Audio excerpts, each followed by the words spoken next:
अस्सलाम वालेकुम दोस्तों। आज की इस वीडियो में हम आपको उस मुल्क के बारे में बताने जा रहे हैं जहाँ 400 साल तक मुसलसल दिन रात तिलावत कुरान पाक होती रही और एक मिनट का भी वक्फा नहीं आया।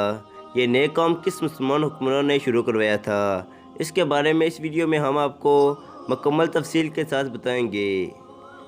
दोस्तों, खिलाफत उस्मानिया का दौर नहायत ही तबनाक गुजरा है।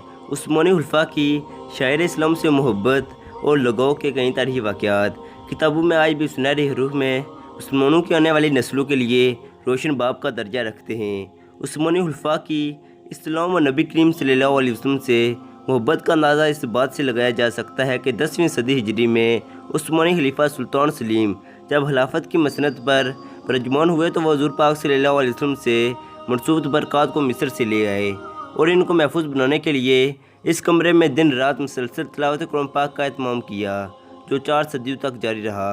सुल्तान सलीम एक दर्दमंद हुक्मरान होने के साथ साथ हुज़ूर पाक सल्लल्लाहु अलैहि वसल्लम की मोहब्बत से भी सरशार थे। खिलाफत मिलते ही आपने मिस्र का दौरा किया और वहाँ मौजूद बरक़ात मोहम्मद सल्लल्लाहु अलैहि वसल्लम अपने साथ तुर्की ले आए। इन बरक़ात को महफूज रखने के लिए एक मुस्तकिल कमरा तमीर किया और इस कमरे में खुद अपने हाथों से झाड़ू देते थे। इसके अलावा इस कमरे में उन्होंने हफ़ाज़ कुरान को मुकर्रर किया, जो 24 घंटे यहाँ तिलावत करते रहते थे। हफ़ाज़ की ड्यूटी मुकर्रर थी और एक जमात का वक्त ख़त्म होने से पहले दूसरी जमात आकर तिलावत शुरू कर देती थी। इस तरह यह सिलसिला बाद के खुलफा ने भी जारी रखा।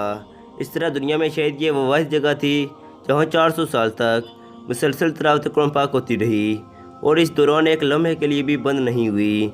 खिलाफत के खात्मे के बाद ये मुबारक सिलसिला भी मौकूफ़ हो गया।